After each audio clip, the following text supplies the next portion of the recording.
Welcome to my YouTube channel easy learning with us. Last class में हमने discuss किया था कि किस तरह से हम डिफरेंट नाउन का प्लूरल बनाते हैं। आज की इस क्लास में जो टॉपिक हम डिस्कस करेंगे वो है द नाउन केस। तो चलिए स्टार्ट करते हैं। हर सेंटेंस में जो भी नाउन होगा उसका कोई ना कोई रिलेशन ज़रूर होगा दूसरे वर्ड के साथ। तो यही रिलेशन क्या कहलाता है? केस। अब इंग्लिश लैंग्वेज में बेसिकली 5 टाइप्स ऑफ केसेस होते हैं जो कि कुछ इस तरह से है। फर्स्ट है the nominative case, second the objective case, third is the vocative case, fourth the positive case and the last is the dative case. अब हम इनको डिटेल में डिस्कस करते हैं। किसी भी सेंटेंस में अगर जो नाउन है वो as the subject of a verb use हो रहा है तो वहाँ पर हम क्या कहेंगे, कौन सा केस है उस पर्टिकुलर सेंटेंस में? Nominative case. फॉर एग्जाम्पल यहाँ मैंने सेंटेंस लिखा सिया वेंट बाय ट्रेन, कि सिया जो है ट्रेन से गई। अब यहाँ पर मैं एक सवाल से पहचान सकती हूँ कि अगर कोई भी गिवन सेंटेंस है तो उसमें कौन सा केस है। यहाँ पर मैं सवाल करूँगी who went by train, train से कौन गया, तो मुझे जवाब क्या मिलेगा? सिया। तो हम यहाँ पे कह सकते हैं सेंटेंस में जो सिया है वो क्या है? Nominative case. Next sentence is Raj wants a book. अब वही सवाल करते हैं हम, who wants a book, book किसे चाहिए, तो आंसर क्या मिलेगा? राज। तो यहाँ पर जो सिया है और जो राज है वो कैसे यूज़ हो रहे हैं? As the subject of a verb की तरह यूज़ हो रहे हैं।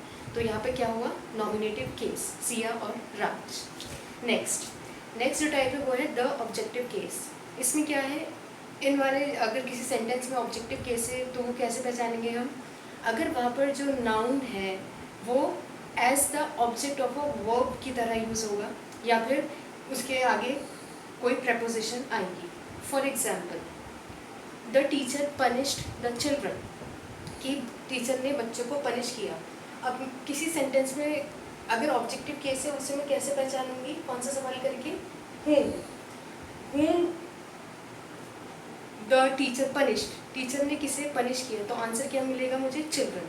तो यहाँ पे चिल्ड्रन जो है वो as the object of a verb use हो रहा है और हम ये कहेंगे कि यहाँ पर जो चिल्ड्रन है वो ऑब्जेक्टिव केस है। Next sentence is Rahul sat on the bench. अब राहुल बेंच पे बैठा, अब ऑन द बेंच ये हम समझ गए, यहाँ पर ये प्रपोजिशन आएंगे। अब अगर ये बात कही जाए कि यहाँ पे कौन सा केस है तो वही सवाल पूछेंगे हम, क्या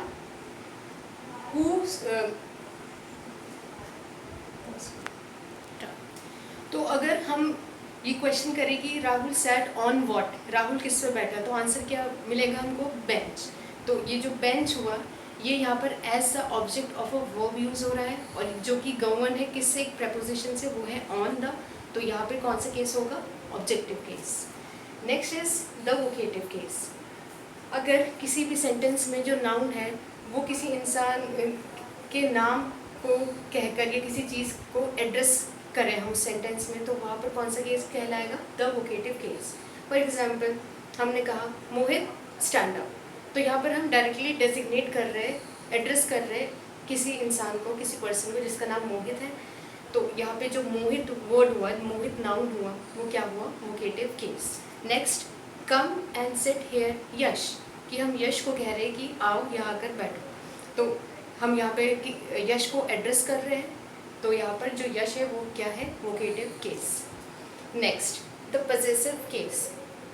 अगर किसी भी सेंटेंस में कोई भी नाउन ओनरशिप या फिर पोजेशन को एक्सप्रेस करने के लिए यूज़ किया जाता है तो वहाँ पे हम क्या कहते हैं? कौन सा केस है उस पर्टिकुलर सेंटेंस में? Possessive case. और एक और चीज़, पजेसिव केस का दूसरा क्या नाम है? जेनेटिव केस, कि हम इसको जेनेटिव केस भी कहते हैं। अब एग्जाम्पल के थ्रू देखते हैं। फर्स्ट एग्जाम्पल इज वरुण's हैट वॉज लॉस्ट, वरुण का हैट खो गया। अब यहाँ पर हम सवाल करके भी जान सकते हैं कि इस सेंटेंस में कौन सा केस है। हम यहाँ पे कैसे सवाल करेंगे? whose hat was lost, जैसे ऊपर हमने what और whom से क्वेश्चन करके आइडेंटिफाई किया था, यहाँ पर हम करेंगे whose hat was lost, कि किसका क्या हैट खोया। तो हमें आंसर क्या मिलेगा? वरुण। यानी कि जो वरुण है अपॉस्ट्रोफी एस लगा के जो मैंने लिखा है ये क्या हुआ यहाँ पर? Possessive case. Next the teachers desk was locked, whose desk was locked, किसका डेस्क लॉक था? टीचर का। द टीचर्स क्या हुआ यहाँ पर? Possessive case. तो यहाँ पर जो डेस्क की ओनरशिप है या पोजेशन किसके पास है, टीचर के पास। और इस फर्स्ट वाले एग्जाम्पल में हैड की ओनरशिप या पोजेशन किसके पास है, वरुण के पास। And the last is the dative case. अगर किसी भी सेंटेंस में जो नाउन है वो as the indirect object of a verb की तरह यूज हो तो हम क्या कहेंगे, वहाँ पर कौन सा केस है, डेटिव केस। फॉर एग्जाम्पल यहाँ मैंने लिखा अमन गेव सुहाना अ बुक। अब यहाँ पर हम दो सवाल करेंगे कि जो वर्ब है यहाँ पर गेव है, ठीक है। अब पहला सवाल क्या होगा कि इस सेंटेंस में जो अमन है वो तो नॉमिनेटिव केस हो गए, ठीक है। अब जो सुहाना है और जो बुक है ये वो हो गए दो इनडायरेक्ट ऑब्जेक्ट की तरफ ये वो कर रहे हैं, एक्सप्रेस कर रहे हैं। तो यहाँ पर हम सवाल करेंगे व्हाट, मतलब अमन ने किसी दी बुक सुहाना को, तो दो ऑब्जेक्ट हो गए यहाँ पर, सुहाना और book. Next is my father bought Ayaan a shirt. तो जो क्या खरीदा गया, बॉट वर्ब, खरीदा क्या गया, शर्ट, और किसके लिए, फॉर हूम, अयान। तो दो ऑब्जेक्ट हो गए यहाँ पर, अयान और शर्ट, एक डायरेक्ट ऑब्जेक्ट और एक इनडायरेक्ट ऑब्जेक्ट। तो जहाँ पर जो नाउन है वो indirect object of a verb की तरह यूज़ होता है तो वहाँ पे कौन सा केस कहलाएगा, डेटिव केस। तो आज हमने डिस्कस किया द नाउन केस के बारे में। हमने उसकी डेफिनेशन देखी, उसके टाइप्स देखी। बेसिकली 5 टाइप्स के होते हैं और हमने उनको डेफिनेशन के थ्रू और एग्जाम्पल के थ्रू डिस्कस किया। नेक्स्ट क्लास में हम डिस्कस करेंगे कि किस तरह से हम पॉजिटिव केस की फॉर्मेशन करते हैं। अगर आपको मेरा ये वीडियो अच्छा लगा हो तो इसे शेयर कीजिए, मेरी वीडियो को लाइक कीजिए और मेरे channel easy learning with us को सब्सक्राइब कीजिए। आज की क्लास में बस इतना ही। Thank you so much.